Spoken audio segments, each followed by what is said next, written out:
It wasn't a feeling or a guess. It was a hard, icy certainty.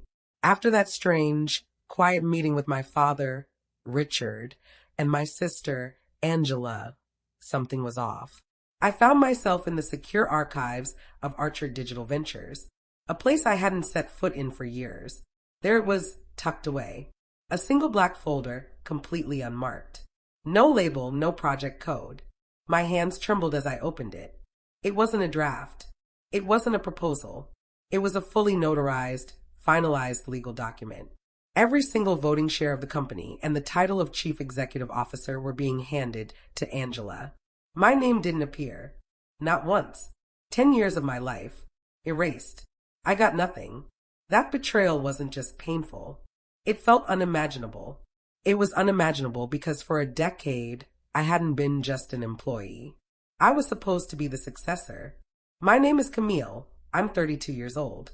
For 10 years, I ran strategy and operations at Archer Digital Ventures.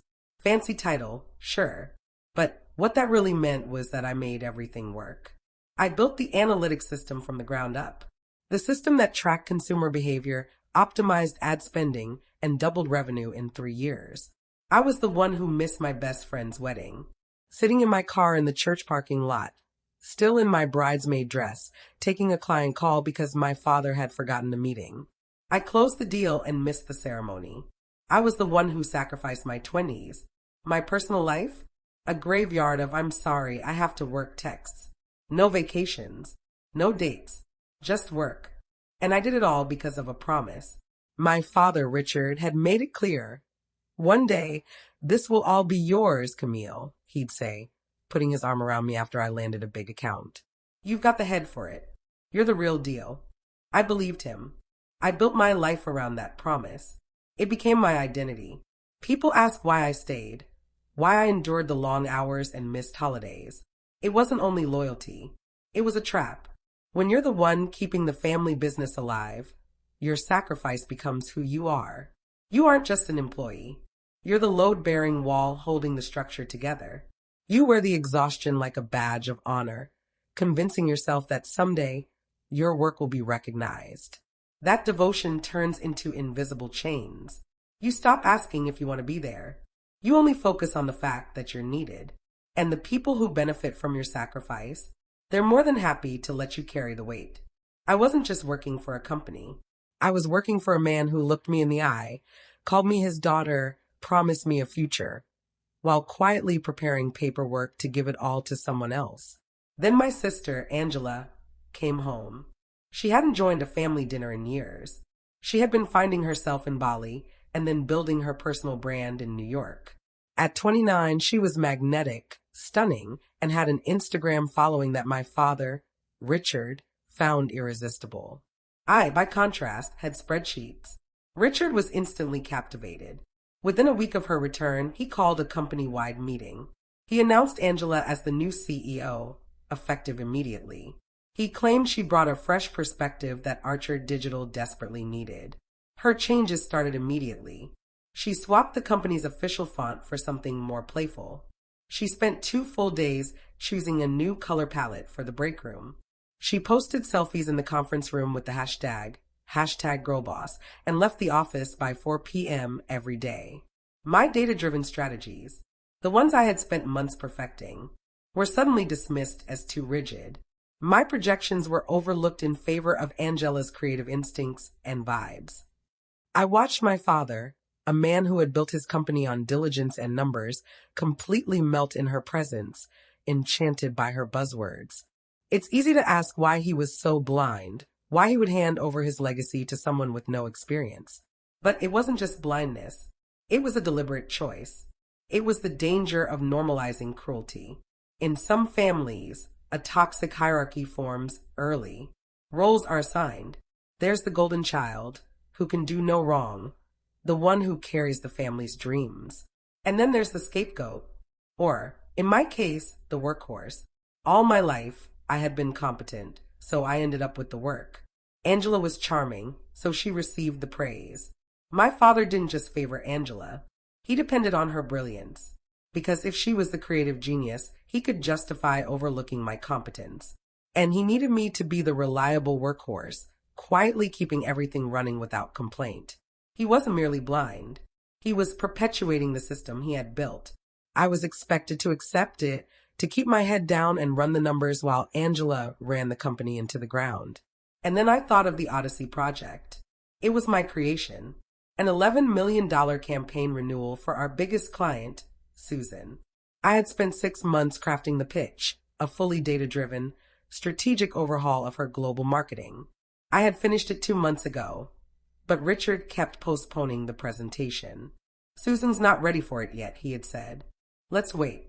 Now I understood. He wasn't waiting for Susan. He was waiting for Angela. I stepped into the server room. There it was. My pitch deck, my data, my entire strategy. And at the bottom of the cover slide, presented by Angela, CEO, he had handed her my work.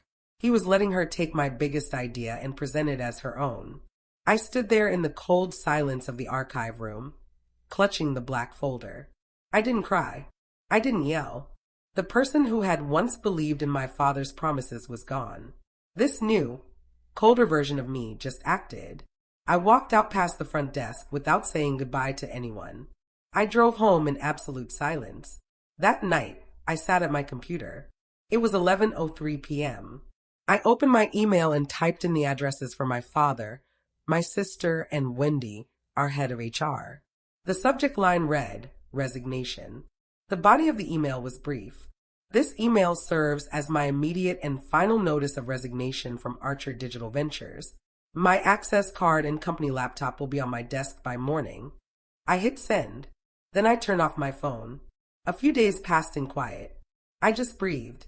Then, as I expected, the panic began. When I finally powered my phone back on, it was chaos. Dozens of missed calls. My mother, Karen, had left tearful, pleading voicemails. Camille, you're tearing this family apart. Call me. Your father is just. Call me. My sister, Angela, sent a single text. You are being so dramatic. Really going to throw a tantrum just because Dad finally gave me a real role? You're overreacting. From my father, Richard. Nothing. Of course not. Too proud to beg. He expected me to crawl back. I ignored them all. Deleted the voicemails. Blocked Angela's number. Then Wendy, the HR manager, called. I answered. Camille, she said, sounding relieved. Thank God. Are you okay? I'm fine, Wendy. Just unemployed. She sighed. Listen, I'm not supposed to tell you this, but they're moving forward with the Odyssey pitch. It's this Friday. Angela is presenting it as her own. I know, I said. Wendy lowered her voice. She doesn't understand the data. She's been asking the analysts to make the slides prettier, simplify the numbers. She thinks the 11 million budget is just a suggestion. She's going to crash and burn, Camille. Is that what you want? I thought about it. I thought about the client. Susan, a woman who lived and breathed data. A woman I'd had a private lunch with 3 months ago. She had been frustrated with my father's vague, big-picture approach. In a moment of strategic confidence, I had shared my preliminary data models for the Odyssey campaign off the record. I remembered her studying my analytics and giving a small, satisfied nod. This, she had said, is the kind of thinking I've been waiting for.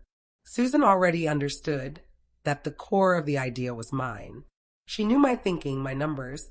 Wendy, I said, I'm not doing anything. What do you mean? I mean I'm not going to interfere.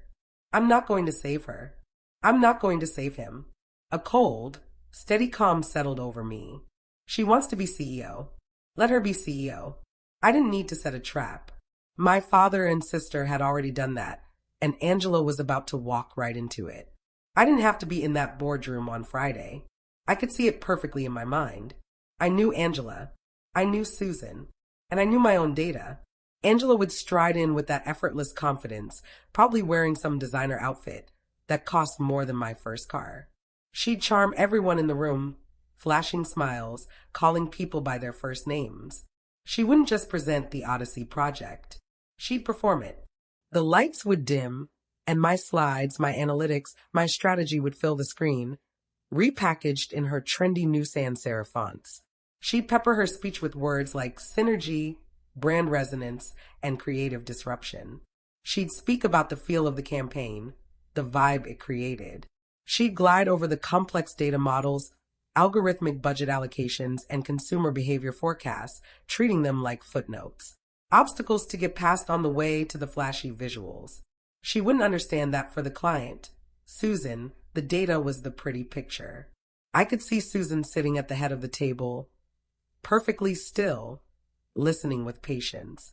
Susan, a CEO in her 60s who built her empire on numbers, not hashtags. When Angela finished her performance, Susan would lean forward, her smile thin. Impressive, creative work, Angela. But can you walk me through slide 47 again? The allocation model. Your data suggests a 15% budget shift to programmatic display in Q3, but the projected ROI doesn't align with the consumer acquisition cost. Can you explain the data set you used to justify that percentage? And that's when it would happen. The silence, the blank, panicked look in Angela's eyes as she scrambled to find the slide. She didn't have an answer. She didn't understand what the data actually meant. She only knew it looked convincing. I can imagine her floundering, trying to recover, maybe forcing a light laugh. Well, Susan, the real value here isn't just in the numbers. It's about the emotional synergy we're building. It's about the overall brand experience. But Susan wasn't listening. She was watching Angela. Her face unreadable, but her eyes razor sharp. Susan knew. She knew because months ago in a private strategy session she had requested off the books, I had shown her my initial data models. She knew the mind behind the strategy, and she knew that the person standing in front of her, trying to claim it as her own, was a fraud. Angela didn't collapse in a dramatic explosion. There were no tears, no shouting. Her self-destruction was quiet, cold, terrifying. The silent exposure of incompetence. It was the moment my father, surely sitting somewhere in the back of the room, proud as ever, realized that his new CEO couldn't answer a single basic question about the $11 million campaign she was supposedly leading. It was the moment the fresh perspective was revealed as nothing but empty space. It was Friday afternoon. I was in my apartment, folding sweaters into a cardboard box. Packing. My personal phone rang, the one I never used for work. I glanced at the screen. Susan. I answered. Camille. Yes, I said. Susan here, she began. I waited. That was, she hesitated, searching for the right word. A remarkable presentation. I stayed silent. Your sister's creative direction, Susan continued, voice flat, professional, was not what we agreed upon. More importantly, she couldn't explain a single data point from her own deck.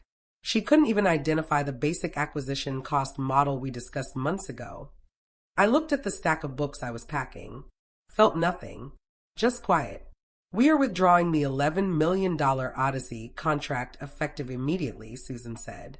I am only telling you this as the project's originator. To be clear, we will not be partnering with Archer Digital unless you are the one leading the account. Goodbye, Camille. She hung up. I put the phone down and slid a book into the box. An hour later, my phone rang again. My father. Camille, what did you do? It wasn't a question.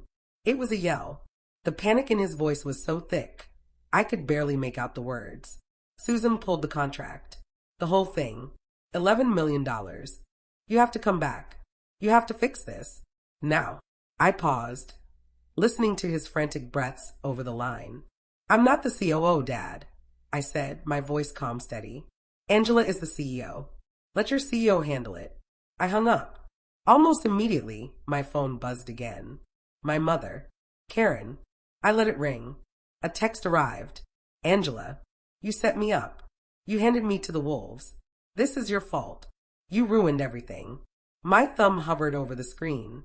Then I just blocked her number. I blocked my mother's. I blocked my father's. I returned to packing. A full week passed. Nothing. Just silence. Through Wendy, the HR manager, I learned the office was falling apart. 2 senior data analysts had quit. Clients were calling, demanding explanations about the fallout from the Odyssey project. The company was hemorrhaging, and the new CEO had no clue how to stop it. Then, on the 8th day, an email appeared in my personal inbox. From my father.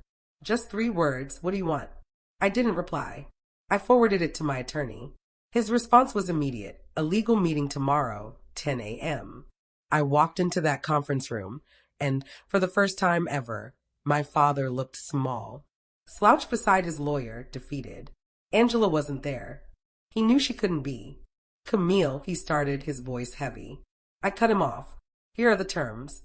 I slid a single sheet of paper across the table. 50% equity, transferred to my name. COO title effective immediately.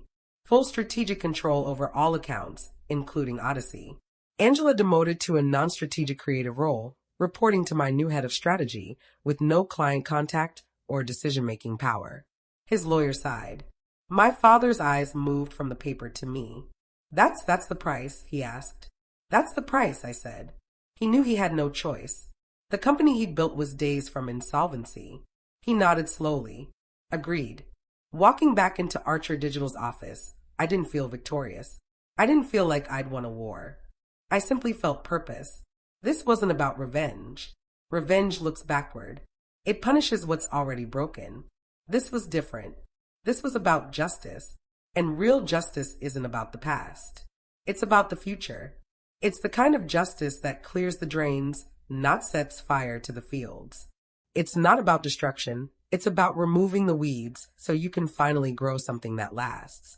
My first move as COO wasn't about firing anyone. It was about rebuilding. I spent the morning reorganizing the data team, and I reached out to the 2 analysts who had quit. I offered them raises and explained the new leadership. By lunchtime, they were back. That afternoon, I settled into my new desk, the one in the corner office, and made a call to Susan. Susan, it's Camille Morgan. I could hear her smile through the line. Camille, I was wondering when I'd hear from you. I want to apologize for the confusion last week, I said. There's been a leadership change. I'm the new COO, and I hold 50% equity. There was a pause. Then she said, well, that does change things. Send me the updated proposal. I'll review it tonight. I'll do one better, I said, pulling up my files. I'm sending you the real Odyssey pitch right now. The one you were supposed to see. I hung up. My father, my sister. They thought my worth was something they could assign, like a title or a share. They assumed they could just hand it to Angela. But my value was never theirs to give. It was in my skill, my knowledge, the systems I had built, the data I commanded. They didn't recognize it until I took it away. People say you can't choose your family. Maybe that's true, but you can choose what you'll accept from them. You can't let them decide your value. You have to define it yourself. And then you have to make them respect it.